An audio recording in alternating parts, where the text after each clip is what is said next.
Your life will get better when you realize that consistency and discipline does not give a fuck about your mood. And I literally learned this the hard way. If you keep ingredient to consistency, self-discipline comes in. Look at it this way. Self-discipline is the greatest form of self-love. There's power in telling yourself you're going to do something and actually following through. It shows the respect and love that you have for yourself, not just in words. Having self-control is such a blessing. When I realized that most people don't have self-control, that is such a power that I hold so dearly, because let me tell you something. When I want to say something and I hold back, that's a power. You know what I mean?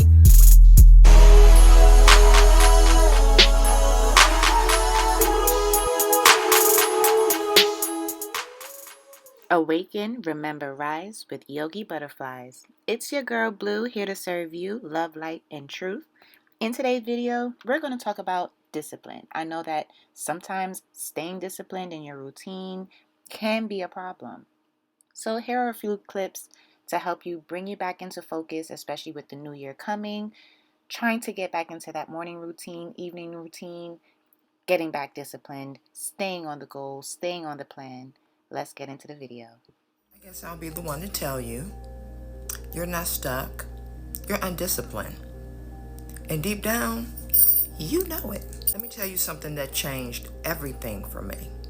Discipline is the love language of wealthy people. And when I say wealthy, I mean wealthy in every area of their lives. Health, wealth, love, happiness, spirit, money, wealthy, right? Discipline.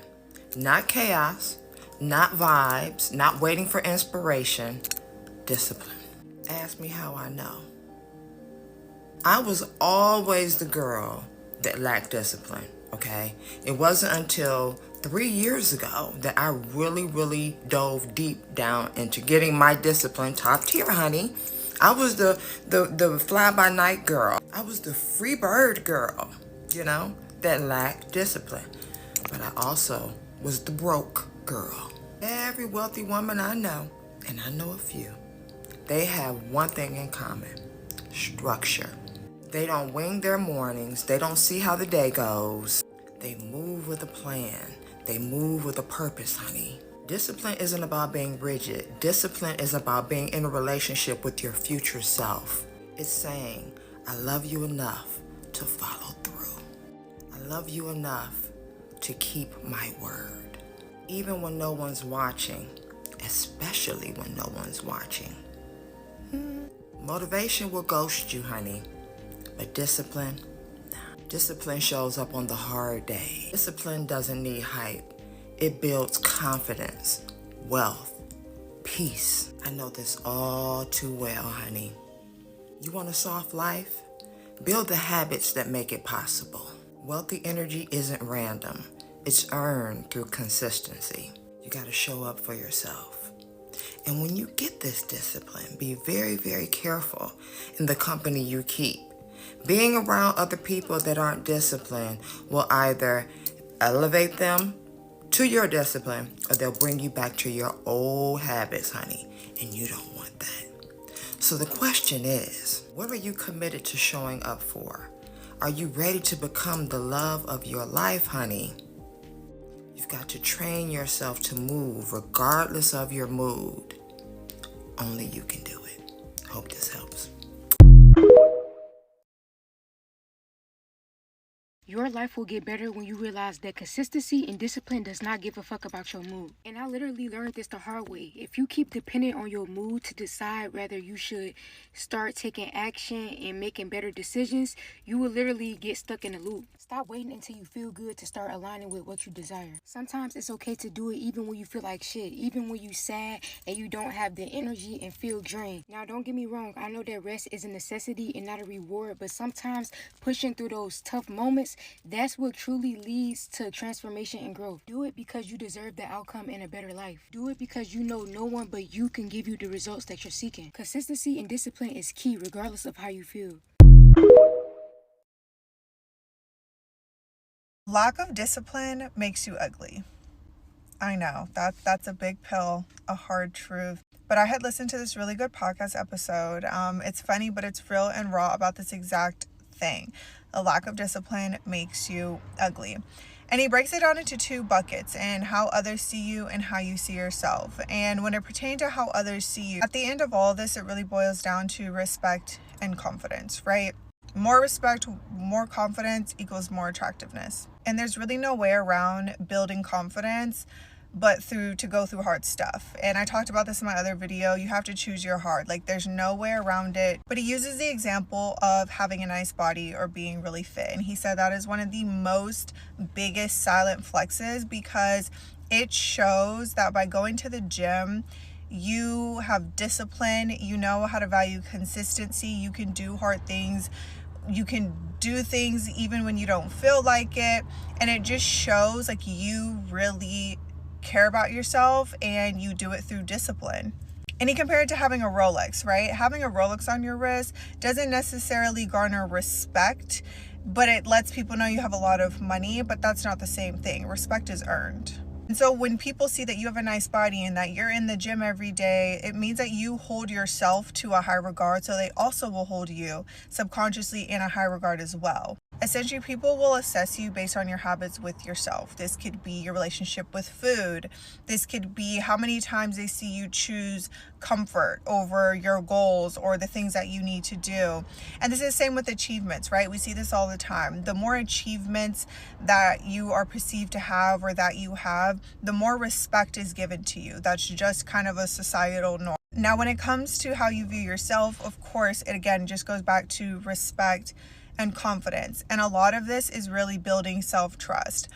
When you are disciplined in your goals, you build self-trust, you build confidence, you build the ability to do hard things. And at the core of that, when you build self-trust, when you know that you are reliable and you can do the hard things, you essentially become unstoppable. Like, your confidence is unwavering because you just have built such a good rapport with yourself that no one really can tell you much, because you know you go and get it regardless. Discipline is a form of self-love, like to invest in yourself and to take care of yourself. And the more you invest in something, the more you care about it, the more you aren't just gonna walk away or treat it like whatever, you know? Like, if I buy a nice couch, I wanna make sure nothing spills on it, and it goes the same for yourself. And the last thing that he touched on was just emotions, right? And we always talk about this, but not letting your emotions dictate your actions, right? Keeping those promises to yourself, and remaining disciplined no matter what your mood or your feelings are telling you that day. Once you realize that discipline and motivation are not the same, like, discipline does not require motivation. You cannot feel like doing something, but you still do it anyway.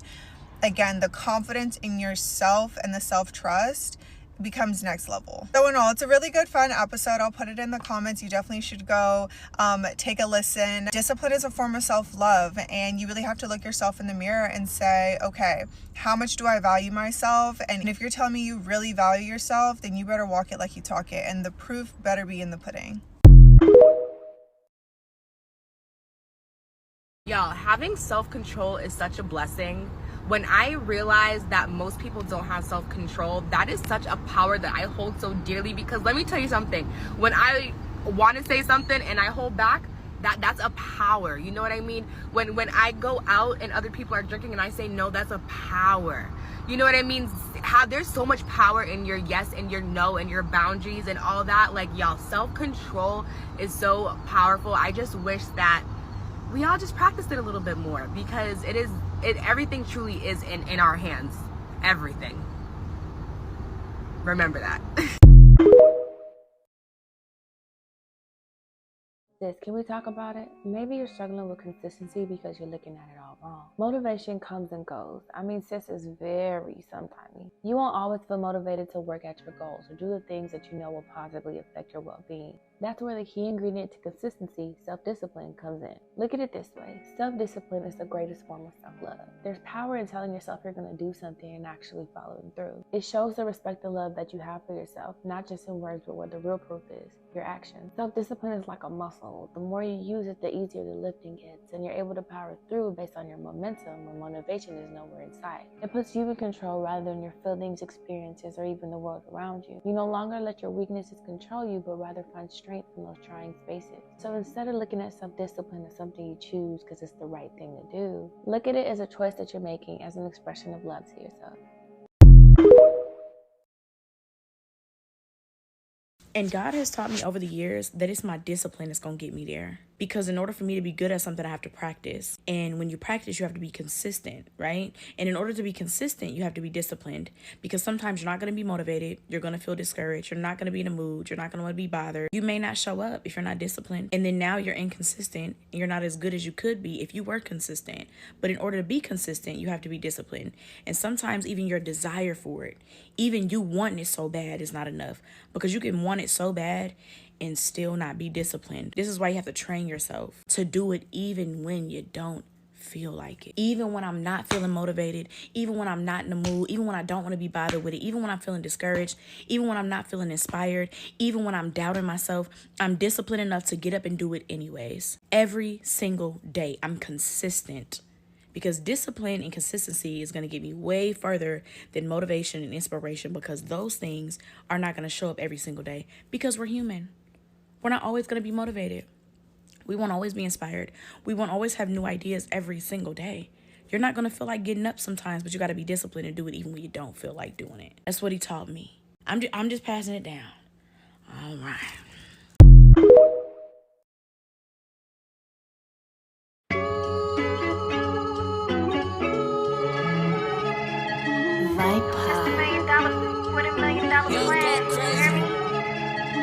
You know better, so you did better. Plus I'm more of a real than my wetter. 50 inches to my, I'm a trendsetter. Left my own, cause my new flip better. Booked a flight to Puerto Rico. Can't believe vacation in Chico. Meeting with a foreign plug named Rico. Sipping out. Does anyone else ever need that reminder that God's gonna keep working even if you're not? And as someone who pretty much has grown up with a hustle culture mindset, with a go-getter mindset, with a get it out the mud mindset, now as I've entered into my walk with Christ and I'm really learning to trust him, and I'm also learning not to work in my own strength, it's like he constantly has to remind me that even if you say no to one opportunity, even if you choose today not to work, not to push yourself, I'm still working. I'm working in your sleep. And I just know that that reminder is so healing for me, especially as a Black woman who has literally felt like if I don't do it, nobody else is going to do it for me. So when he talks to me and gently reminds me that, hey, even if you're not working, even if you're not productive, even if you're not pushing out all of the content, even if you're not going 110% all of the time, even if you're not working late hours, I'm still working.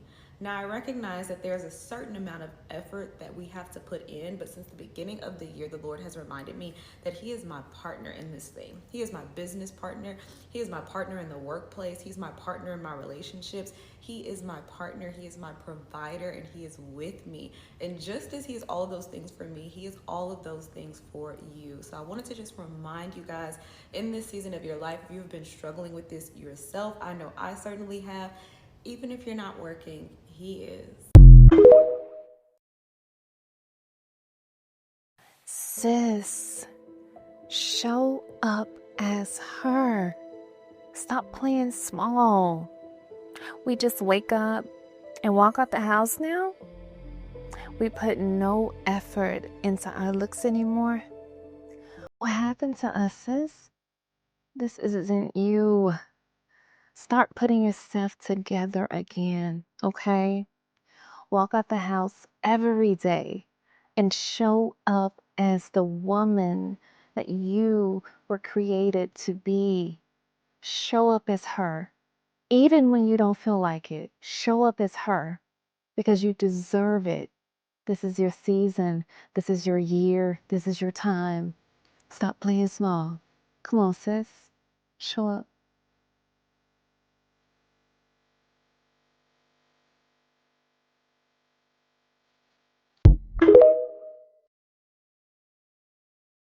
When you understand that this universe is governed by universal laws, your life is going to change for the better. The minute that I started becoming a principle-driven woman, that's when my experiences started to get better. My income started to increase. My relationships got better.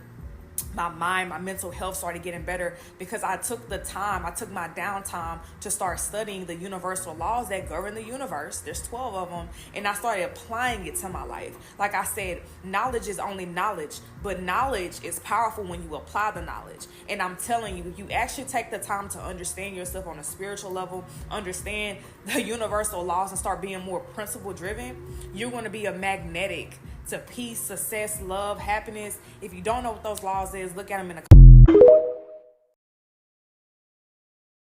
I want me to be some sort of health guru. I go to the gym to shit on hoes like I never shat on them before, and there never be nobody fat ass ugly ex. Are you telling me an added benefit is to live longer to shit on hoes? I'm real simple. You ain't got to tell me nothing else. None else. In 2025, let's normalize not telling anybody anything until we complete the mission.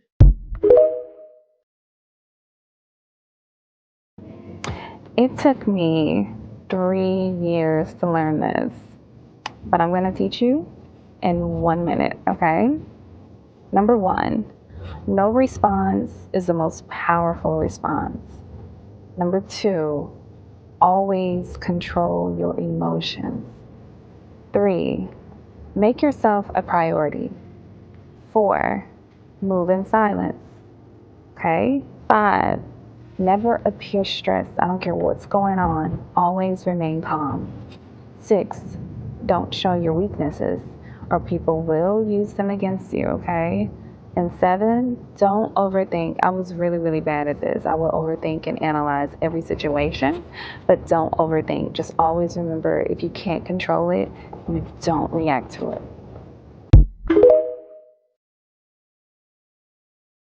One of the most elevated things that I've ever done is stop entertaining chaos. I don't argue online. I don't explain myself to people who've already made up their minds. I don't go where I feel drained, and I don't stay where I'm not growing. Protecting your peace is the new luxury. If the energy feels off, I step back. If it's not aligned with my growth, my values, or what I want my future life to look like, I let it go. You don't need to prove your softness, your worth, or your presence to anyone. That's what real feminine elevation is about. Quiet confidence, intentional boundaries, and emotional regulation. That is the vibe.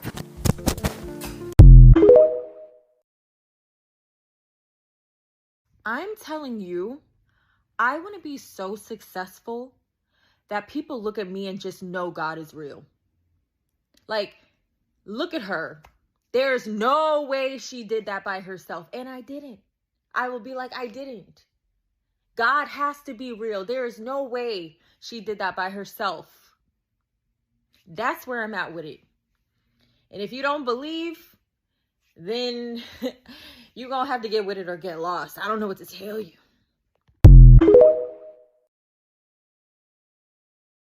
To become the person you want, you must destroy the person you are. To become the person you want, you must destroy the person you are. Highly spiritual women are single because they understand the metaphysical essence of the transmutation of energy and alchemy. And the primary reason why it's so hard for them to date and be in relationships is because they harness an energy that requires a man to have supreme masculinity, because only a weak man will only demonize and subjugate her spiritual gifts. Now, when you study historical context in ancient history, the king might have had 10, 20, 10, 8 wives, but the one that he loved the most was the witch, the healer, the one who had the spiritual gifts. And the reason that is